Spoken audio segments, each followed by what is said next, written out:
Now, the head of the Wagner mercenary group admits his forces in Bakhmut have been, quote, pretty battered. But Yevgeny Prigozhin insists his mercenaries have practically destroyed the Ukrainian army. Again, those are his claims, and continue, he does, saying they will win the battle for the eastern city. Ukrainian officials, of course, dispute that claim, saying they are the ones that are keeping control of Bakhmut. Now, the U.S. believes there are about 6,000 Wagner mercenaries currently fighting there, and they are suffering serious losses. The top U.S. general saying Ukrainian defense forces are, quote, inflicting a lot of death and destruction on those guys. Ben Wiedemann joins me now from eastern Ukraine. And Ben, really curious to get your insights here. You've been on the ground there for a few days. What more have you learned about the state of play, especially there in Bakhmut? And I know that you've heard from both sides in terms for each giving their position and sometimes putting forward disinformation. Yes, I mean, seriously, the situation is unclear. Back in January, we were almost every day in Bakhmut, but since the 21st of February, the Ukrainians declared Bakhmut a red zone, so volunteers and journalists simply cannot go there. So I can't tell you firsthand, but what we are hearing is that the Ukrainians are still controlling perhaps 40% of the city, that they have lost some ground over the last few weeks, but the Ukrainians insist that the lines, in their words, have stabilized. Now, what you have ongoing there is really, it's being called a meat grinder, or you could call it a bloodbath. There are heavy casualties on both sides. Now, the ratio of dead Ukrainians to dead Russians, it's not clear. Some put it as much as 5 dead Russians for every 1 dead Ukrainian. Others say it's more like 1 dead Russian, or rather 2 dead Russians for 1 Ukrainian. So the battle is intense.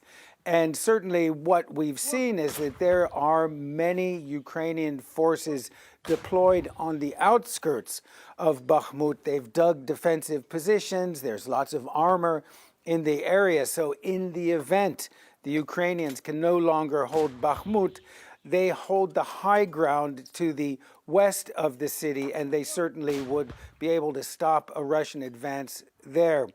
It's been really a battle of quantity versus quality. The Russians obviously have a huge numerical advantage, and certainly in terms of weaponry, their weaponry may be antiquated, but they have a lot of ammunition, which we've heard from Ukrainian officials that they don't seem to be suffering, the Russians that is, from a shortage of artillery shells. But certainly the situation is more or less stalemated, but at a high price to both sides, Paula. To both sides, and we have been hearing that quite clearly. We just went over what U.S. officials had said. I wonder what you make of the Wagner leader, Prigozhin. He admitted, okay, that they are battered. But what about his claims that he's inflicting great pain on Ukraine, and the fact that he continually gives it, literally gives it, to the Russian Defense Ministry about what he needs on the ground and what he hasn't gotten on the ground? Well, we've heard him complain quite publicly, time and time again, about not receiving adequate support from the Russian Defense Ministry and specifically the Russian army. He's got a feud with those people. And at the end of the day, the force that has the resources is the Russian army. And all reports indicate that the Wagner group has lost thousands of its fighters. Now, I suggest we put that in quotation marks.